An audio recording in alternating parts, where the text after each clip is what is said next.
Assalamu alaikum, everyone. On behalf of K-Trade Securities, I welcome you all to the corporate briefing session of Forgy Foods Limited. We're delighted to have the management of the company. We have the CEO of the company, Mr. Usman Ahmed Saab, and we have the CFO of the company, Mr. Wasim Haider Saab. So we'll begin the presentation in a bit, and I'll just give you a brief overview on it, that the speakers here today will give a short presentation. That will be followed by the question and answer session. We have 35 physical participants who have joined us through Zoom. We'll take the questions first from the virtual participants, and then we will open the floor for the questions from the physical participants afterwards. With that, I would like the speakers to please begin the session. Thank you. Thank you, Aisha. Assalamu alaikum everyone. आपके इल्म में है कि जब भी हम आपसे मिलते हैं and we talk about the business, I always start with this slide. This is to remind everyone of two unique strengths that Forgy Foods has. एक, इसकी जो शेयर होल्डिंग है वो बहुत स्ट्रांग है, और पाकिस्तान में आज के बिजनेस एनवायरनमेंट में we have their full backing. They're here to stay. They back the business.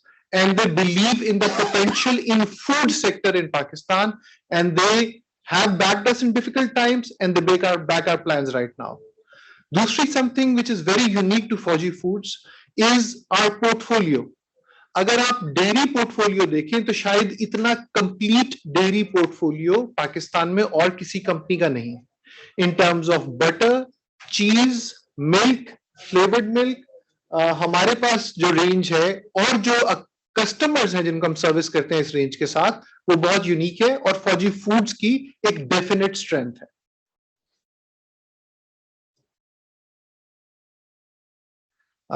So in terms of our performance, we are very happy to report that Alhamdulillah, we've had a very sterling quarter. हमारे results right through from top line to bottom line have been fabulous. अगर आप हमारी growth देखें, so we've had at 5.1 billion top line for the quarter. The growth was 115%. Likewise, gross profit grew by 291%. EBITDA with 409 million का positive variance है, और PAT में although हमारा loss है इस quarter का 170 million का, but I would like to remind the audience कि हमारी इसमें इस 170 million के loss में 300 मिलियन की इंटरेस्ट कॉस्ट थी फॉर द क्वार्टर, और 8 मार्च को जो इक्विटी इंजेक्ट की थी शेयर होल्डर्स ने, उसके थ्रू हमने तमाम लॉन्ग टर्म और शॉर्ट टर्म डेट पे कर दिया हुआ है. तो एज वी स्पीक हमारी इंटरेस्ट कॉस्ट 8 मार्च के बाद से सिफर हो चुकी है. तो ये 170 मिलियन का लॉस था जब हमने 300 मिलियन का इंटरेस्ट कॉस्ट पे की थी पहले क्वार्टर में, but right now there is no interest cost on the business. So just something that I just want to flag. अस्सलाम वालेकुम जी, वसीम हैदर. I think अगर मैं उस्मान की बात को थोड़ा सा कंटिन्यू करूं तो ना के सेल्स डबल की है पिछले साल से इस क्वार्टर में, लेकिन हमने अपना जो ग्रॉस मार्जिन परसेंटेज है वो भी नियरली डबल की है. पिछले साल क्वार्टर 1 में हम 7% ग्रॉस मार्जिन परसेंटेज लेके चल रहे थे, इस साल वो 12% पे अल्हम्दुलिल्लाह क्वार्टर 1 में आई है. सो बहुत सारे इनिशिएटिव्स हम लोगों ने लिए एज मैनेजमेंट. उस्मान उनके ऊपर आगे जाके डिस्कस करेंगे, लेकिन one of the key things for you to also take aways not only कि हमारा इंटरेस्ट कॉस्ट इसमें से अब इंशाल्लाह अगले क्वार्टर से निकल जाएगा, बट ये कि क्वार्टर 1 से हमारा जो ग्रॉस मार्जिन है वो भी पिछले साल से कंपैरेटिव नियरली डबल हो गया इन परसेंटेज टर्म्स. तो सेल की वजह से भी ग्रो किया, 2 बिलियन से 5 बिलियन सेल हुई, तो उसकी वजह से एक तो वॉल्यूमेट्रिक इंपैक्ट आया, लेकिन फिर परसेंटेज भी हमने सिग्निफिकेंटली इंप्रूव की बिकॉज हम कुछ इनिशिएटिव्स ले रहे थे जिस पे फिर उस्मान आगे उस पर डिस्कस करेंगे. अच्छा, ग्रोथ की, थैंक यू वसीम. ग्रोथ की जहां तक बात है, उसकी क्वालिटी को गेज 2 तरीके से किया जा सकता है. एक तो सेम फर्स्ट क्वार्टर की ग्रोथ फॉर लास्ट 2 years तो हमारी has been significantly higher over last 2 years, but also quarter on quarter अगर आप निचले ग्राफ में जैसे यहां देख सकते हैं, जो हमारा रन रेट है, एक क्वार्टरली ग्रोथ ट्रेंड है टॉप लाइन का, जो कि अल्हम्दुलिल्लाह कंटिन्यू कर रहा है. Next slide. So this is just the details. I think we've talked about it. Wasim, if there's anything you'd like to mention here. ये जी वी ऑलरेडी डिस्कस्ड 2022 में जब हम लोगों ने अपने एनुअल रिजल्ट्स अनाउंस किए थे तो हमारा जो लॉस था वो 2.1 बिलियन का था, लेकिन उस 2.1 बिलियन में कोई तकरीबन 1.2 बिलियन के करीब सिर्फ इंटरेस्ट कॉस्ट थी। तो अल्लाह का शुक्र है, we been able to talk to the group, वो हमारे पीछे खड़े थे, उन्होंने सिग्निफिकेंट पैसा इंजेक्ट किया, उस पैसे से हमने 8 बिलियन डेट अपना पे ऑफ किया 8 मार्च को। तो रफली मैंने कैलकुलेट किया था कि तकरीबन इस साल based on the current rates जो चल रहे हैं इंटरेस्ट के, हमें 1.5 टू 1.8 बिलियन की हिट आनी चाहिए थी अगर ये डेट हमारा कंटिन्यू करता थ्रू आउट द ईयर। वो अब निकल गया हुआ। सो क्वार्टर 1 का इंटरेस्ट 300 मिलियन हम पे कर चुके हैं और साथ ही हमने अपना खत्म कर दिया इंटरेस्ट। सो इंशाल्लाह आगे ये इंटरेस्ट कॉस्ट हमें हिट नहीं करेगी।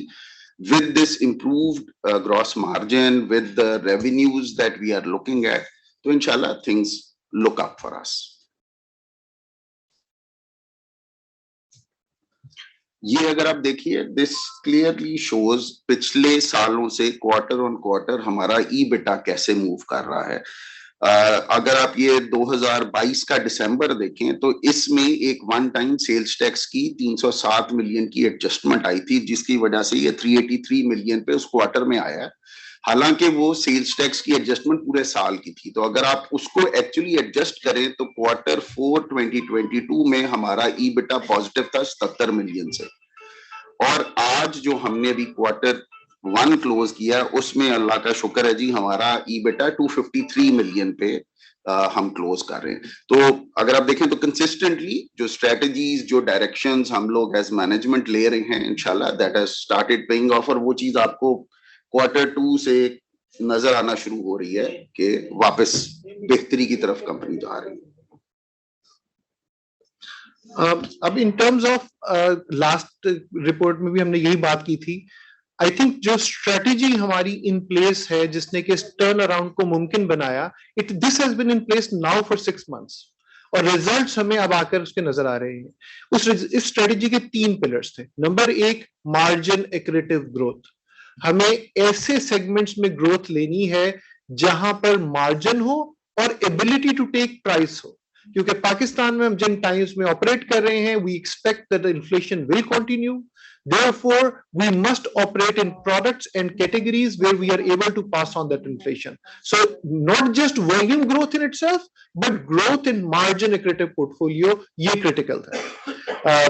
और इसको अचीव करने के लिए सबसे पहले तो पोर्टफोलियो पिवट हमने किया। हमने कॉन्शियस डिसीजन लिया और हमारे पोर्टफोलियो में कुछ ऐसे प्रोडक्ट्स थे जो कि कमोडिटाइज्ड इन नेचर थे, जैसे कि टी क्रीमर, जहां पे अगर आप प्राइस लेते थे तो वॉल्यूम गिर जाता था और कंपटीशन वैल्यू ओरिएंटेड नहीं था। हमने कॉन्शियसली उस सेगमेंट में वॉल्यूम कम किया और उन सेगमेंट्स में जहां पे एबिलिटी टू टेक प्राइस ज्यादा है, जहां पे ज्यादा वैल्यू ओरिएंटेशन है इंडस्ट्री की, वहां पे ग्रोथ की। ये तफसील में मैं आपको अगले स्लाइड्स में दिखाऊंगा। इसी तरह मार्जिन फोकस, उन कैटेगरीज को ग्रो कराना जहां पे मार्जिन है और फ्यूचर में भी रहेगा। और तीसरी बहुत अहम चीज, रूट टू मार्केट। हम तकरीबन डबल कर चुके हैं अपनी डिस्ट्रीब्यूशन ओवर लास्ट 1 year, और उसका सबसे बड़ा अगर हम देखें तो कराची इटसेल्फ में हमें काफी वॉल्यूम ग्रोथ अल्हम्दुलिल्लाह मिली है as a result of that route to market expansion. दूसरा उसका पिलर था, sorry just on the previous slide, दूसरा पिलर था कॉग्स रिडक्शन। यानी कि हमने एक बड़ी तफसीली बेंचमार्किंग एक्सरसाइज की। हमने कहा हमारी इंडस्ट्री बाकी इंडस्ट्री से कैसे कंपेयर करती है और हम अपनी कॉग्स को कैसे नीचे लेकर आना है, और उसके लिए हमने एनर्जी एफिशिएंसी पे काम किया, प्रोसेस और पैकेजिंग एफिशिएंसी पे काम किया। और तीसरी, ओवरऑल इन दोनों को जो एंकर करती है वो कैपेबिलिटी है कि हमारे पीपल इन ऑर्गेनाइजेशन, उनकी क्या स्ट्रेंथ है, उनकी क्या काबिलियत है कि वो आज के वक्त के लिए सॉल्यूशंस निकाल सकें और कंपटीशन से बेहतर ऑपरेट कर सकें। So over a period of last 1 year we been investing and bringing in people who have the capability to execute this strategy. So growth में जैसे मैंने आपको बताया तो हमारा ऑलमोस्ट एक क्लीन ब्रेक हुआ है। अगर आप उनमें से देखें तो हम 48% ऑफ हमारा वॉल्यूम एक कमोडिटाइज टी क्रीमर से दूध वैल्यू एडिड से आता था और 52% कमोडिटाइज से आता था, जो कि आज 84% वॉल्यूम वैल्यू एडिड से आ रहा है और सिर्फ 16% है जो कमोडिटाइज्ड है। तो वो जो पोर्टफोलियो पिवट की हम बात करते हैं वो यहां पर आपको एट प्ले नजर आता है।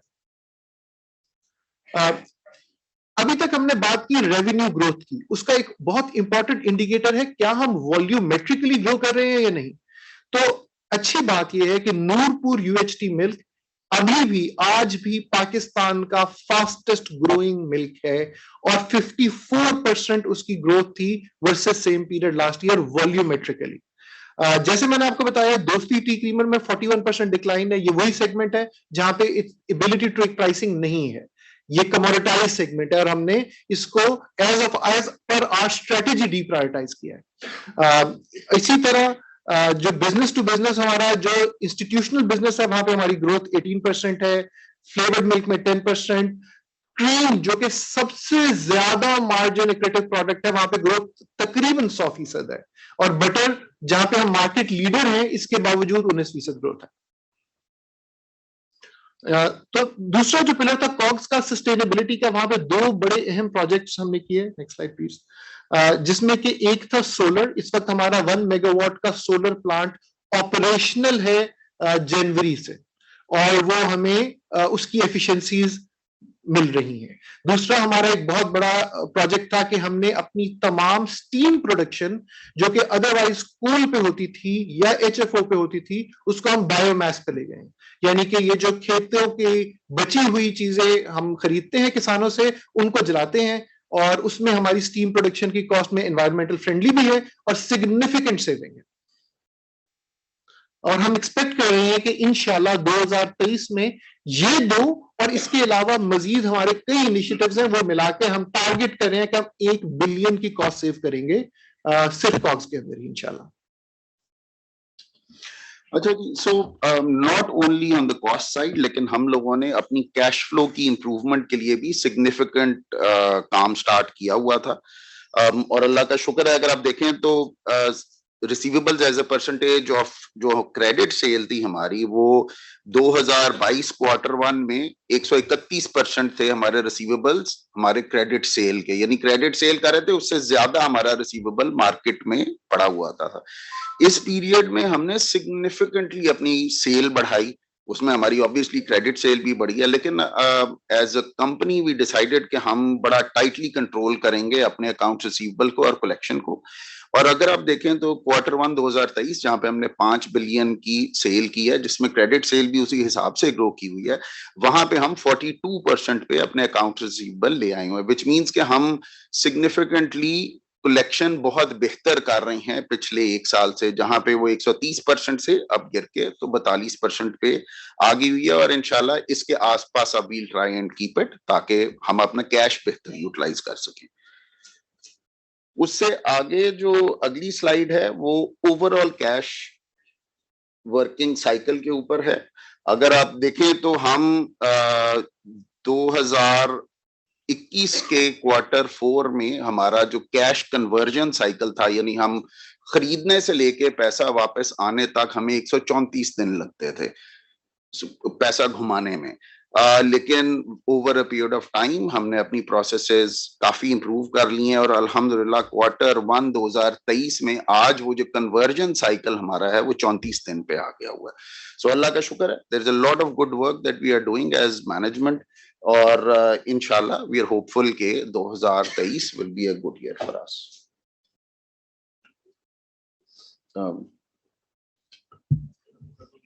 Thank you for the detailed presentation. Now, I would request the virtual participants to please write their questions in the chat box, and I will direct those questions to the management. Since we don't have any questions right now, so maybe we can.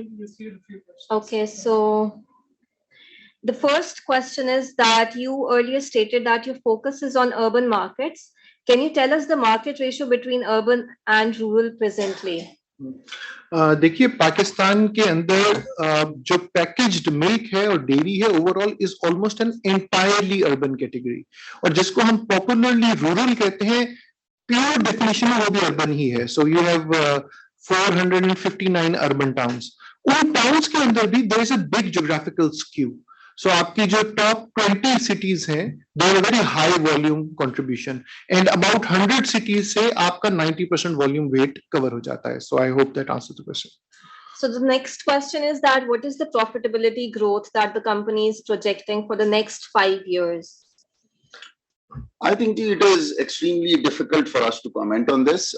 Obviously, अगर आप हमारे existing results देखें and change देखें over the last 1 year, if you factor in the fact कि हमने अपना gross margin nearly double किया है, हमारे volumes have nearly doubled quarter 1 to quarter 1 comparison में, and on top of that we have taken out about 1.5 billion of interest cost from the financials of the company. So I think it should be easier for everybody else to calculate rather than for us to say कि ये क्या होगा और क्या नहीं होगा. Obviously, there are a lot of market forces at play, so they all come into play. लेकिन ये है कि I think we've got ourselves covered. अल्लाह का शुक्र. So the next question is that what is the annual growth rate of packaged milk segment? So packaged milk in 2022 grew by nearly 6 to 7%. So that over अगर आप उसको सिर्फ plain white milk की कोई segment लें, so I think that grew by 7%. This is still a significantly large segment, and that opportunity is there. Okay, thank you. So the next question is from Mr. Farhan Shakir. He's asking what steps are being undertaken by the company as part of planning after June 9, since it appears the country has appeared to be defaulted on most macroeconomic indicators. So I guess the question pertains to in the current environment हमने business continuity को कैसे ensure करना है. I think उसमें dairy industry को एक बहुत बड़ा advantage ये है कि उसकी international materials पे reliance बहुत कम है. So we हमारी cost का 84% milk है, which is entirely local. हमारी packaging है where we have local suppliers, Tetra Pak and Ecoline जो कि यहाँ factories में हमें supply करते हैं.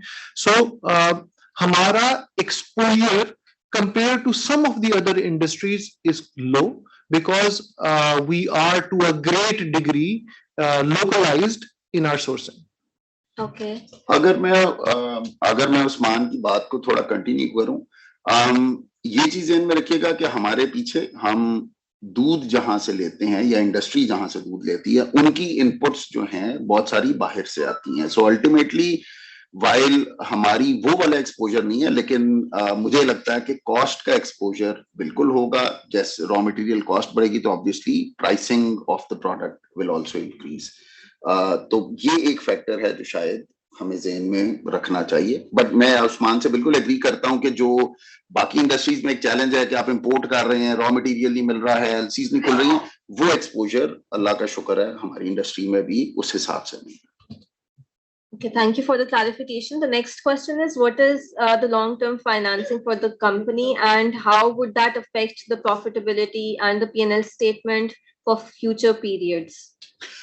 The way we see it, with this long-term debt of 8 billion paid off, I think we've got enough cash in our hand to really grow the company.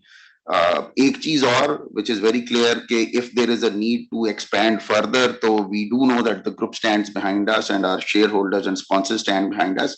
So if required, I think we always have that option. Having said that, as we stand right now, I think we are fully covered to cater to our existing and future cash flow requirements. And जैसे हम लोगों ने demonstrate किया कि we've also focused internally as well कि हम अपनी जो कैश कन्वर्जन साइकिल है उस पे सिग्निफिकेंट मेहनत करें, and that has happened. So I think all of that will come into play and should keep things working well for us. Okay. The next question is with regards to the gross margins for various segments for the company. If the company can share, the target margins for 2024, probably. That is I think, unfortunately, we can't share that information. Totally understandable. So the next question is the management looking forward to increase product portfolio which has high gross margin, like getting into cream cheese, etc.? So, like I said, कि एक leg है हमारी strategy की, which is about margin accretive growth. जब हम इस leg को slice करते हैं, तो उसके दो parts हैं. उसका एक part है कि हमारे existing portfolio से हमने उन products को ज्यादा बेचना है जिनका मार्जिन ज्यादा है और जिसपे हम मार्जिन प्रोटेक्ट कर सकते हैं. दूसरा, हमने ऐसे प्रोडक्ट्स और कैटेगरीज में एंटर करना है जो कि जिनका मार्जिन अगेन हेल्दी है और इन वो ये जिस जमाने जिस टाइम से हम गुजर रहे हैं उस टाइम में वो सस्टेनेबल है. तो इन दोनों लेग्स पर काम हो रहा है. आप इंशाल्लाह मार्केट में देखेंगे कि हमारे पास ना सिर्फ हम अपने एग्जिस्टिंग मार्जिन एक्रेटिव पोर्टफोलियो को ग्रो करेंगे, जैसे हमने क्रीम को ग्रो किया 100% से, दूध को ग्रो किया 51% से, आप नई लॉन्चेस भी देखेंगे multiple in multiple categories over next few years. Okay, thank you. The next question is with regards to the export potential for the company, that given the recent devaluation, does the company see any potential markets, or are there any deals going on or in the pipeline, if the company can share that? जी, export के लिए जो हम explore कर रहे हैं इस वक्त वो बटर है. उस पे there are a few queries that we are looking at, but at any point in time we feel कि इस वक्त हमारे पास इतना significant headroom to grow है और हम grow कर रहे हैं पाकिस्तान के अंदर कि हमारे लिए low hanging fruit ये growth है, और हम इसको पहले बैंक करना चाहते हैं before we run in multiple directions. Okay, the next question is with regards to how much milk was sold during the quarter in liter terms, and what is that as a percentage of the UHT milk market? So, I think अगर हम overall share देखें, I think that is where our opportunity to grow still exists. We still have a relatively low share. हमारा share hovers to around 6 to 7%. And the good news is the share is growing and the volume is growing. And that's where we feel that there is a lot of room for us to grow. Okay, taking the next question, how is the management looking forward to improve the capacity utilization? जैसे मैंने कहा कि देखिए capacity utilization, again, we want to grow in the right profitable sustainable segments. In past, we have gone for growth purely for the sake of capacity utilization. At the end of the day, our objective is to have a sustainable margin structure which comes through benchmarking COGS and reducing it, as we have done through our energy projects.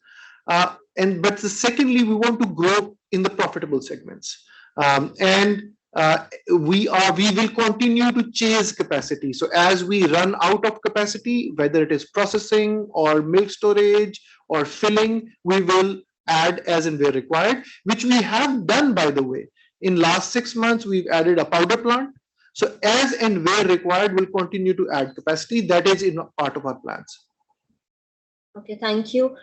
Can you please highlight what measures are taken on localized packaging for a particular SKU mentioned in the quarterly accounts, and how much cost is expected to be reduced owing to the measures taken? हमने जी basically 1500 ml हमारा SKU है जिसकी हम बात कर रहे हैं. उसकी कन्वर्जन हमने की थी क्या कहते हैं फ्रॉम इंपोर्टेड पैकमेट टू लोकल पैकमेट, जिसके लिए हमें मशीनरी इंपोर्ट करनी थी और उसमें हमें थोड़ा डिले फेस हुआ बिकॉज ऑफ ये जो आजकल करंट इकोनॉमिक सिनेरियो चल रहा है. वी एक्सपेक्ट कि इस जो पैकेज है या ये जो हमारा SKU है, इससे हमें I think roughly 30 million per annum की तकरीबन सेविंग आनी चाहिए पैकमेट से. Okay, that's great. The next question is, can you please explain how coal usage is being eliminated? So, like I explained earlier, actually this is something which we quite like because it builds on the sustainability. Dairy processing plant के अंदर जो energy होती है वो दो चीजों के लिए इस्तेमाल होती है. एक है एनर्जी जैसे आपको प्रोडक्शन के लिए चाहिए, दूसरा फॉर स्टीम प्रोडक्शन. जो स्टीम प्रोडक्शन है वो बॉयलर हमारा कोल फायर्ड बॉयलर था. हमने उस बॉयलर को मॉडिफाई किया और उसको केपेबल बना दिया बायोमास के. बायोमास मीन्स कि आपकी बगास, ये जो कॉर्न कॉब है और मुख्तलिफ फसलें, जो सीजन की फसल का बची हुई क्रॉप शेविंग्स होती हैं, वो हम इस्तेमाल करते हैं. So it is environmentally friendly and it is cost effective. इस तरीके से हमने कोल को एंटायरली अपने सिस्टम से एलिमिनेट कर दिया. Okay, so the next question is with regards to the prices of raw milk, that whether they have eased off or are they still high after the supply disruptions? At this moment, well, you can't really say they've eased off, but अगर मैं ये कहूं कि पिछले 12 माह से month on month raw milk price increase के trend पे था, तो वो ट्रेंड अरेस्ट हुआ है पिछले 2 माह में. But you got to realise कि इस बिजनेस में इसको कहते हैं flush season. So flush season में हमेशा प्राइस रिड्यूस होती है. सो वी आर, हाँ, और क्लाइमेट चेंज की वजह से ये जरूर है कि flush has moved.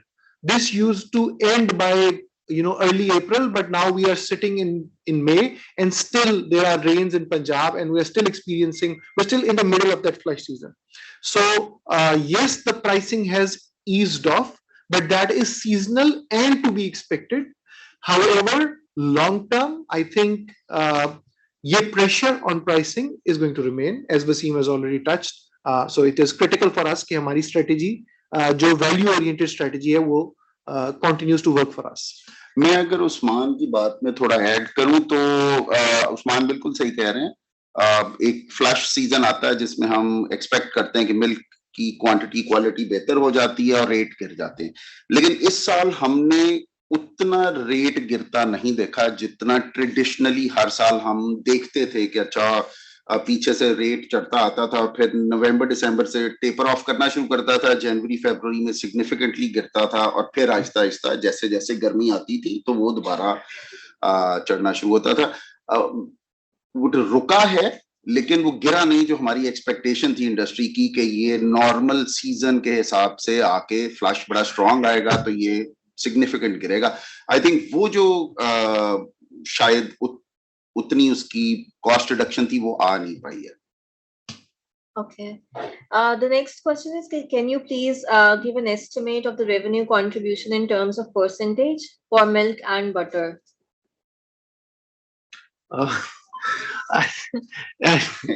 If they're significant. Let me put it this way. देखिए, आपको अभी हमने एक स्लाइड पीछे दिखाई थी जिसमें हमने आपको बताया था कि 84% हमारी कंपनी का वॉल्यूम अब वैल्यू एडेड प्रोडक्ट से आ रहा है, और उसका बहुत बड़ा पार्ट मिल्क और बटर. सो हिस्टोरिकली, या आज से 4 साल पहले, ये 43% पे था और अब 84% हो गया वैल्यू एडेड, और इसके largest contributor of that are milk and butter. Okay, Ji, next question is that consumers are used to 1.5 liter packs. Isn't the introduction of 1.5 liter packs a little risky? 1.5 liter pack has been in the market for last I think 10 years now, so it's not a new introduction. Okay, and the next question is from Mr. Abdullah Salim. He's asking, does the floods impact FFL's business? If yes, then how? Yes, they do. They do affect. In the long term, floods are not good for us because animals displace होते हैं, farmer stress में आता है. जब farmer stress में आता है, उसके लिए अपने जानवर की निगहदाश्त करना मुश्किल हो जाता है, उनके फूड, उनको चारा प्रोवाइड करना मुश्किल हो जाता है, बीमारियां आती हैं हर्ड में, जैसे हमने पिछले साल देखा, लंपी स्किन डिजीज और मल्टीपल बीमारियां आई, जिससे अगेन प्रोडक्टिविटी लो होती है. तो लॉन्ग टर्म में फ्लड्स का एक नेगेटिव इफेक्ट होता है कि कॉस्ट बहुत तेजी से ऊपर जाती है और रॉ मिल्क अवेलेबिलिटी डाउन होती है. इसका एक शॉर्ट टर्म पॉजिटिव इंपैक्ट भी होता है, बिकॉज इमीडिएटली, क्योंकि जब ये इतनी डिस्प्लेसमेंट होती है तो वो जो मिल्क की नीड है वो पैकेज्ड मिल्क पूरा करता है, बिकॉज रॉ मिल्क की ability to store and transport नहीं है और उनके सारे रूट्स अफेक्ट हो जाते हैं. सो आपको एक शॉर्ट टर्म में हमेशा फ्लड्स के टाइम पे पैकेज्ड इंडस्ट्री में बूस्ट भी नजर आता है. Okay, the next question is that are there any efforts made by the management to reduce wastages while milk collection, since local companies have not yet adopted latest effective milk collection? And also please highlight any initiatives being taken to increase the milk yield. So I think इसमें we pride ourselves on the fact that we operate at very small percentage of losses. जो industry benchmark है हम उसके अंदर उससे नीचे operate कर रहे हैं. While we are a local company, but the talent that we have is all from companies that have the experience of working with multinationals in these areas. So और जहां तक yield का ताल्लुक है तो एक हमारी पूरी एग्री डेवलपमेंट लेग है जहां पर हम फार्मर के साथ एजुकेशन और लॉन्ग टर्म प्रोजेक्ट्स में एंगेज करते हैं to help them increase the yield and adopt practices which help increasing the yield. That's great. The next question is, we are witnessing cost of milk production for farmers has increased substantially in the form of rising prices of silage and concentrates.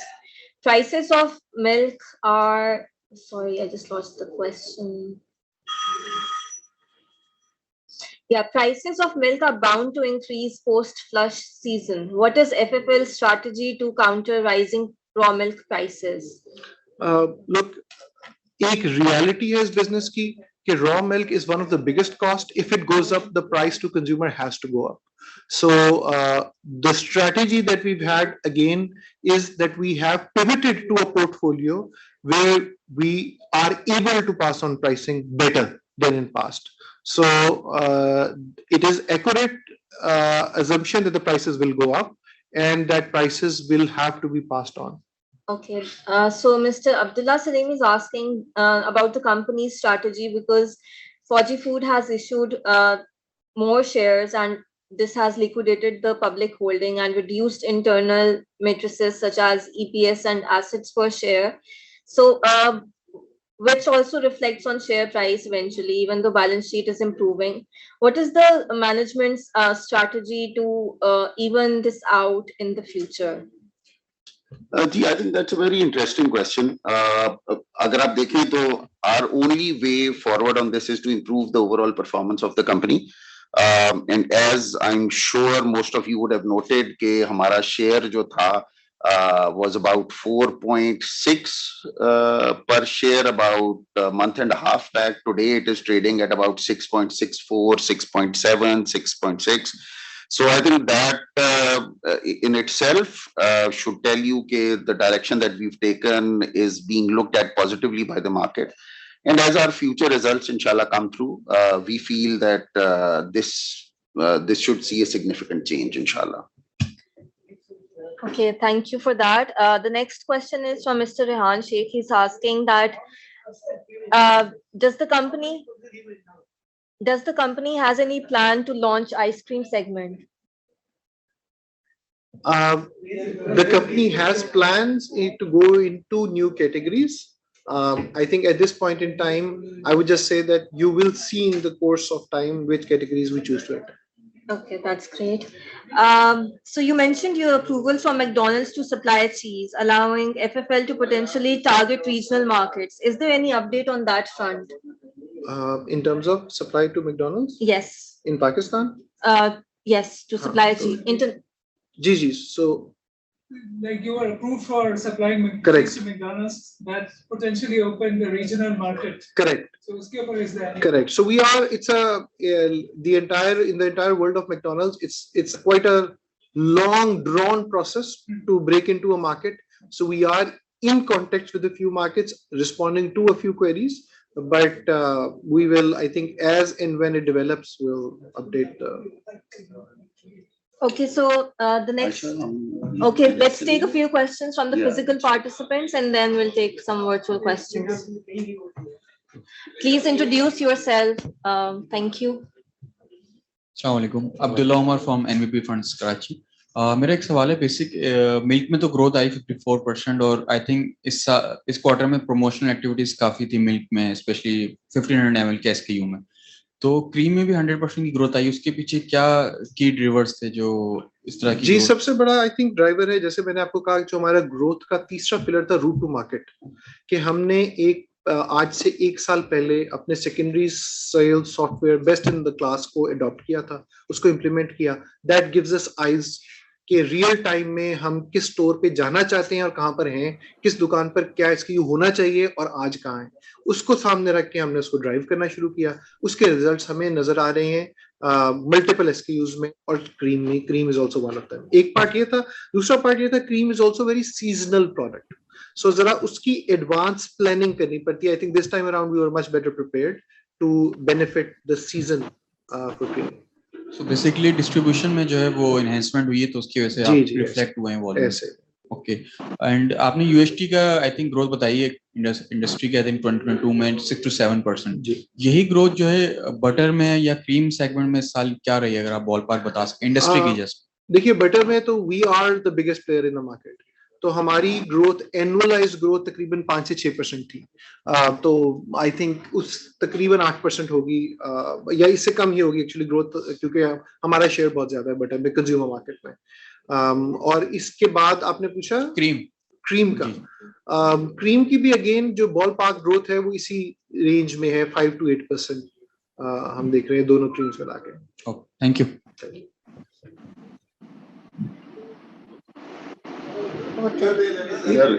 उधर चले tension है पापा जी। सलाम अलैकुम sir, मेरा सवाल ये है कि आपके पास जो पहला सवाल आया था जिसमें उन्होंने 5 साल के बारे में पूछा था, उसमें आपने मुकम्मल कोई जवाब नहीं दे सके आप, जबकि मेन चीज ये होती है कि प्लानिंग होती है और स्ट्रेटजी होती है। तो आपकी कोई स्ट्रेटजी आप बनाएंगे तो आगे प्लानिंग होगी, आपने उसमें आपने माजूरी जाहिर की कोई, उसकी वजह क्या है? अच्छा, अगर 5 साल जो होते हैं उसकी मेन प्लानिंग होती है और स्ट्रेटजी होती है कंपनी की। बहुत शुक्रिया इस सवाल का। वो सवाल जो हमें समझ आया था वो स्ट्रेटेजी और प्लानिंग के बारे में नहीं था, वो 5 साल के नंबरों के बारे में। तो माजरत हमने इस चीज से की थी कि हम 5 साल के नंबर नहीं बता सकते। हाँ, स्ट्रेटेजी तो हमने आपको प्रेजेंट की है कि हमारे 5 साल की स्ट्रेटेजी ये है कि हमने ज्यादा मार्जिन वाले प्रोडक्ट्स को ग्रो करना है और नए कैटेगरीज जिनका ज्यादा मार्जिन हो उसमें एंटर करना है और अपनी डिस्ट्रीब्यूशन इंक्रीज करनी है। हमने अपनी कॉस्ट को रिड्यूस करना है और अपनी ऑर्गेनाइजेशनल कैपेबिलिटी बढ़ानी है। बस ये स्ट्रेटेजी है हमारी। अच्छा, आप सर ये पाउडर मिल्क भी बना रहे हैं या बनाने का प्लान है? हमारा कोई कंज्यूमर फेसिंग पाउडर प्रोडक्ट नहीं है। However as a dairy company, हर डेयरी कंपनी के पास एक पाउडर प्लांट होता है जो उसको अपनी सप्लाई मैनेजमेंट के लिए करते हैं, वो हम कर रहे हैं। आपने सर एनुअल रिपोर्ट के लिए स्टॉक एक्सचेंज के कोटेशन में आपने लिखवाया था कि कराची में होगी मीटिंग, आपने कराची में करनी थी या नहीं करनी थी, या क्या वजह थी जो कोटेशन में कराची लिखा हुआ था AGM के बारे में? जरा प्लीज दोबारा। कोटेशन में आता है ना कि कौन सी मीटिंग कौन सी शहर में होगी, तो एनुअल मीटिंग AGM हमने ऑनलाइन की थी if I remember. I don't think हमने कहा था कि हम कराची में करेंगे। अब कराची के अंदर आप प्लान है या नहीं है? मैंने ये सवाल आपसे वहां भी किया था। देखिए, इसीलिए तो अब हम आना शुरू हुए कराची में। अगर आपको याद हो, हम पिछले क्वार्टर में भी आप लोगों के पास आए थे और अभी इस क्वार्टर भी आए हैं। हर क्वार्टर इंशाल्लाह आया करेंगे कराची।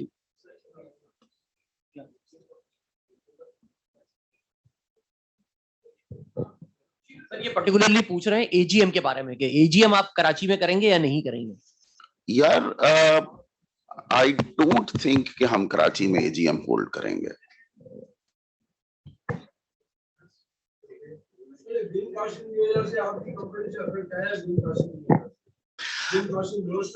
देखिए, वो ग्रुप कंपनी है हमारा।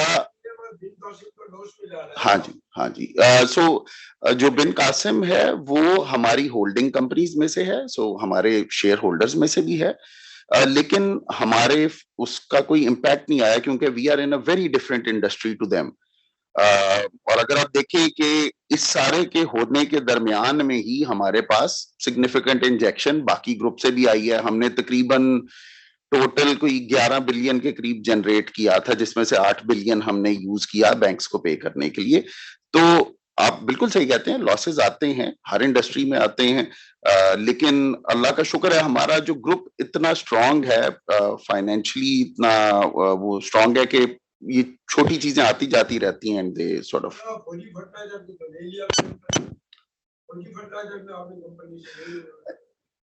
नहीं जी, फौजी फर्टिलाइजर की एक कंपनी ने अभी हमारे अंदर इन्वेस्ट किया है। ये जो 11 बिलियन की इन्वेस्टमेंट की मैं बात कर रहा हूँ, इसमें फौजी फर्टिलाइजर और FFBL दोनों की पावर कंपनीज हैं जिन्होंने हमारे अंदर इन्वेस्ट किया है।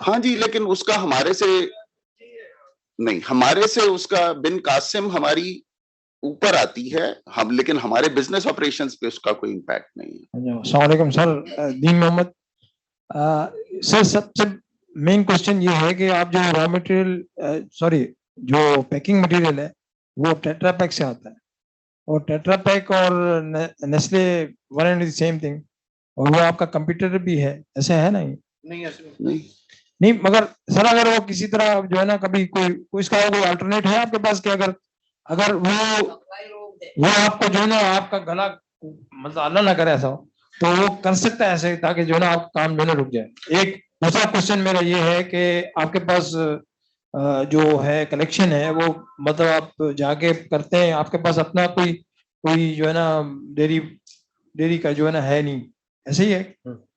या जिस तरह डेयरी फार्म होते हैं और जो है ना नेस्ले ने रखे हुए हैं अपने जो है ना काव और वगैरह जो है ना, जो जिससे हमारे पास बेफलो से आता है, उनके पास जो है ना वो गायें हैं बाहर की जो ज्यादा जो है ना वो देती हैं। दो क्वेश्चन है सर उसका जवाब। अच्छा, पहली बात तो ये कि नेस्ले और टेट्रा पैक एक कंपनी नहीं, बिल्कुल सेपरेट है। नहीं, अब नहीं, बहुत पहले जब स्टार्ट हुआ था थी, लेकिन नहीं है, उन्होंने अपनी शेयर होल्डिंग को डाइवेस्ट कर दिया है, नंबर एक। नंबर दो,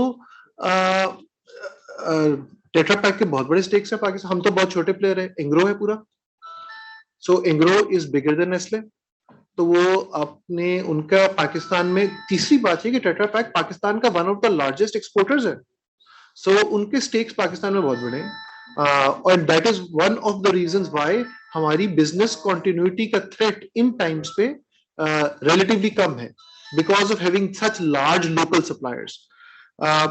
जो दूसरा आपका सवाल था, जी बिल्कुल, हम लोग फार्म से मिल्क सोर्स करते हैं, और हमारे पास मुख्तलिफ तरह के फार्म्स होते हैं, जैसे कि नेस्ले के हैं, बिल्कुल वैसे ही नेस्ले की भी अपनी कोई फार्म अपना नहीं है, और वो भी फार्म से सोर्स करता है। हम उन फार्म्स की तरबियत करते हैं, उनके एनिमल्स की सिलेक्शन में उनकी मदद करते हैं, उनके एनिमल की हाउस कीपिंग में उनकी मदद करते हैं, ताकि हमें वैसा दूध मिले जो कि हमारे मेयार के मुताबिक हो। और ये बिल्कुल एग्जैक्टली सेम प्रैक्टिस नेस्ले की भी है।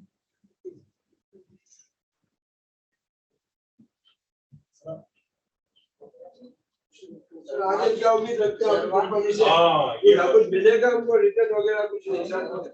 आगे कुछ उम्मीद ज्यादा है नहीं है? सर अगर आप एनालाइज करें हमारे क्वार्टर के रिजल्ट्स, और जैसे वसीम ने बताया कि हमारी टॉप लाइन की ग्रोथ को पीछे देखें, आगे प्रोजेक्ट कर लें, कॉस्ट में हमने आपको बताया और इंटरेस्ट कॉस्ट हमने बताया कि निकल गई है, तो आप खुद एस्टिमेट कर सकते हैं। इंशाल्लाह, बिल्कुल, शुक्रिया। सर ये जो बकरा ईद पे जो जानवर कट जाते हैं तो आपको वो फर्क होता है सर, फर्क होता है, वो फर्क होता है। वो जानवर सर कुर्बानी के लिए बनाए जाते हैं, दूध का जानवर फर्क होता है, वो कुर्बानी में नहीं जाता। नहीं, वो कुर्बानी में नहीं जाता। उसमें जी बिल्कुल सही कह रहे हैं, जो जिन्होंने अपने लिए दूध के लिए जानवर रखा हुआ था ना, या दूध बेचने के लिए, तो अनलेस एंड अनलेल के वो बीमार नहीं हो जाता, या वो उसका दूध बिल्कुल खत्म नहीं हो जाता और वो कहता है कि यार अब इसको रिप्लेस करना है, वो वाले जानवर निकल आए तो निकल आए। वरना उस्मान जैसे कह रहे हैं कि कुर्बानी के लिए अलग कोशिश की जाती है, जो लोग करते हैं वो अलग हर्ड अपना सेटअप करते हैं और उसको बेचते हैं।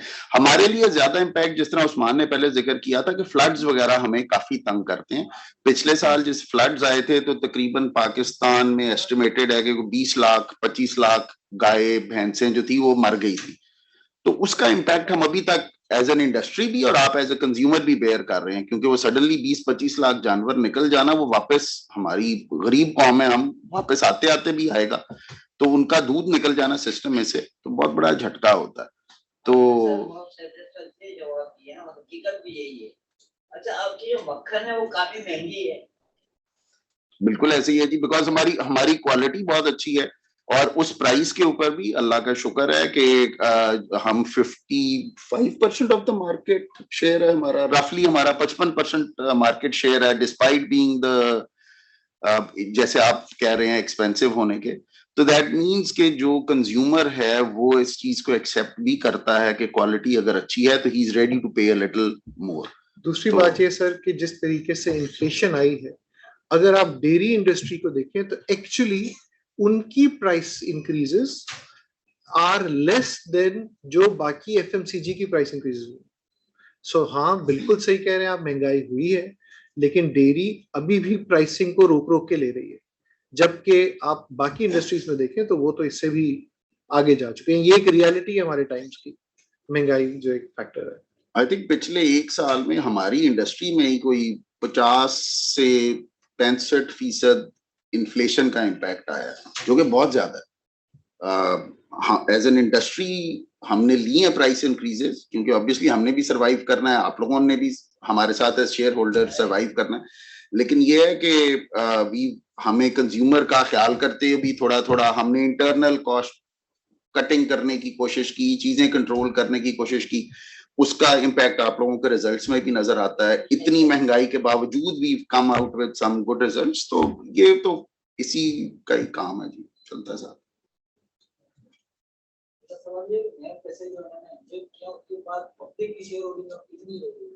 इस वक्त जी पब्लिक शेयर होल्डिंग तकरीबन 15.3%, फ्री फ्लोट की जी 15%, 15.3% के करीब है।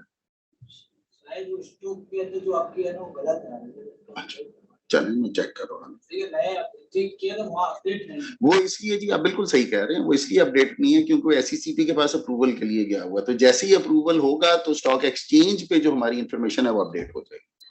तो वो स्टॉक, आप बिल्कुल सही कह रहे हैं, वेबसाइट के ऊपर पुराना नंबर आ रहा है, वो इसलिए हम लोगों ने अभी तक अपडेट नहीं किया बिकॉज हमारे पास एसईसीपी का अप्रूवल नहीं आया। The moment we have I think form 3, वो 15 बिलियन के करीब है इफ आई रिमेम्बर। उसमें थी जी कोई 25%, 24 या 25% के करीब थी इफ आई रिमेम्बर, 15% रह जाती है। अब मुझे याद है जी, मैंने कैलकुलेट किया था कि 15 तो था, इसमें 11 आपने और डाला। हाँ जी, 11 तो आपने अपने डाला, इसमें जी 9 अपने डले हैं और 2.5 जो है वो लोन के तौर पे हमारे पास आया, तो 9 एक्चुअली इंजेक्ट हुआ एज शेयर्स और जो 2.5 है वो एज इंटरेस्ट फ्री लोन हमें मिला है। सर मैंने जो आखिरी कैलकुलेट किया था मेरी कोई 13.4 के करीब बन रहा था, मेरे 15.4 के करीब बन रहा था।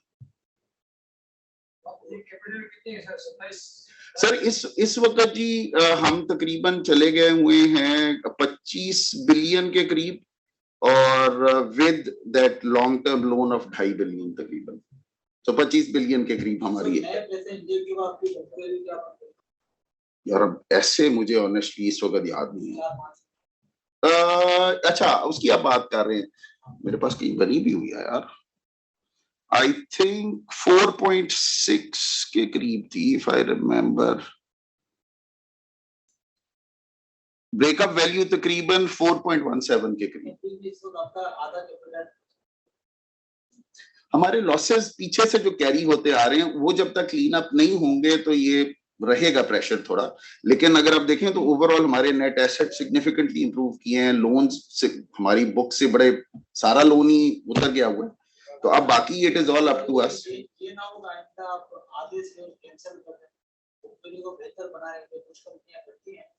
नहीं नहीं, अब देखिए वो लॉन्ग टर्म तो मुझे नहीं पता, अब आप सही कह रहे हैं, हो भी सकता है नहीं भी हो सकता, लेकिन आई थिंक अभी तक जो ग्रुप का व्यू है वो ये है कि कंपनी की परफॉर्मेंस इंप्रूव की जाए ताकि हम ओवरऑल सारे उसके अंदर से शेयर होल्डर्स जो है वो पैसे बना सके। खाली शेयर को आधे कर देने से, बुक वैल्यू बढ़ा देने से कमाता उसमें से कोई नहीं, it is just a book entry. जी आई थिंक अगर मैं इफ आई मे, अगर आप ग्रुप का कॉन्स्ट्रक्ट देखें तो उनके पास रिटर्न के एवेन्यूज आप जानते हैं, माड़ी गैस है जिसका शायद 40 अरब प्रॉफिट है एज अ ग्रुप कंपनी, उनके पास फौजी फर्टिलाइजर है, उनके पास अस्करी बैंक है, सो उनको डिविडेंड की नीड ग्रुप कंपनी को हमारे से नहीं। हमारे से उनकी एक ही रिक्वायरमेंट है कि अपने बिजनेस को ऑपरेशनली स्ट्रॉन्ग करें, प्रॉफिटेबल करें और सस्टेनेबल बनाएं, और ये इन्वेस्टमेंट इसीलिए हुई।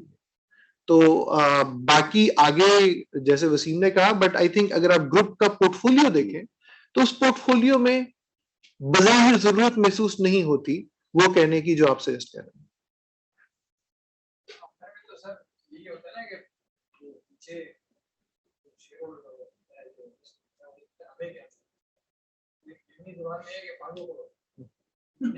बट भी आखिरी में हमें तो कुछ मिलना चाहिए ना, तो ये कब वैसा होगा कि हमें जो है ना इस वक्त वैसे भी आपकी सेल आपकी कैपिटल के बराबर नहीं है सर। वो आई थिंक जिस ग्रोथ पाथ पर हम हैं, तो आई डोंट थिंक कि बहुत ज्यादा time, as I do see a time coming जब ये चेंज होगा डिविडेंड के लिहाज से। अल्हम्दुलिल्लाह हमारा पाथ अच्छा है। इफ वी परफॉर्मेंस हमारी इसी पाथ पे रही तो इंशाल्लाह वो भी बताया। कुछ कंपनी की पॉलिसी ये होती है कि जैसे प्रॉफिट में आती है डिविडेंड देना शुरू कर, आपकी भी है, आपकी भी इस कंपनी में भी है। मतलब कुछ कंपनियां तो पहले अपनी बुक वैल्यू को मेंटेन करती हैं, 10 रुपए करती हैं, लेकिन आपकी पहले नहीं करती। जैसे प्रॉफिट में आती है पॉजिटिव देना शुरू कर, आपकी भी एक I think ji we would prefer to keep this policy as of now। यही हमारा व्यू भी है, ताकि हम शेयर होल्डर्स को थोड़ा सा, ऑब्वियसली हमारे साथ आप लोग लगे हुए हैं इतने सालों से, तो जैसे जैसे आए तो व्हाटएवर हम थोड़ा थोड़ा करने की कोशिश जरूर करेंगे, but we'll see once the time comes. की बात है कि नियत और इरादे आपके अच्छे हैं। नहीं जी, कोशिश है, अल्लाह खैर करने वाला है। इकोनॉमी के हालात थोड़े मुश्किल हैं सबके लिए, है, हर बिजनेस स्ट्रगल कर रहा है, तो हम भी उन्हीं के साथ ही हैं, लेकिन इंशाल्लाह हमारी पूरी कोशिश है जी। और I think results Aahista Aahista नजर आने शुरू हो रहे हैं। अल्लाह करम करेगा, अल्लाह करम करेगा जी, आप सबकी दुआएं। Okay, so we just have 4 more minutes for the session. So with that, I would like to conclude the session and would request the speakers to say the concluding remarks.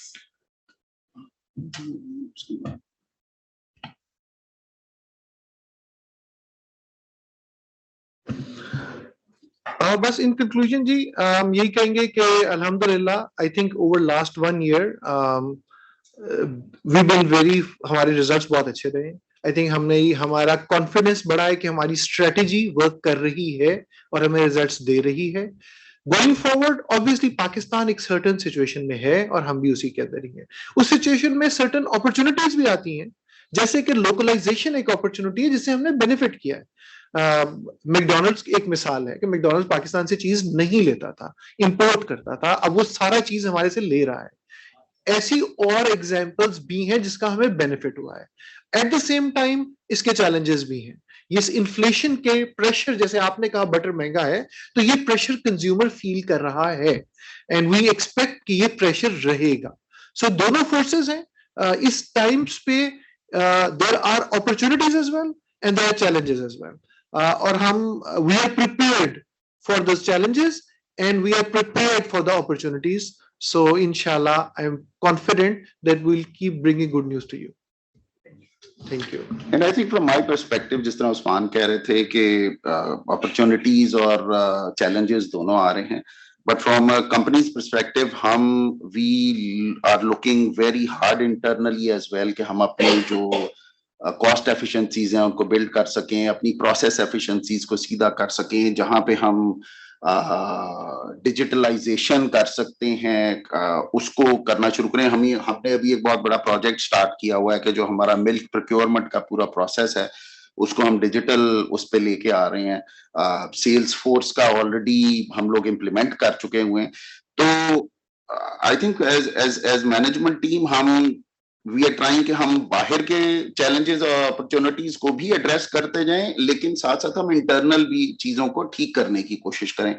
So I think challenges आएंगे इंशाल्लाह। It should look good. Allah करम करेगा जी। Thank you very much. Thank you for coming जी। Thank you to all the participants who joined us today. Take care. Allah Hafiz.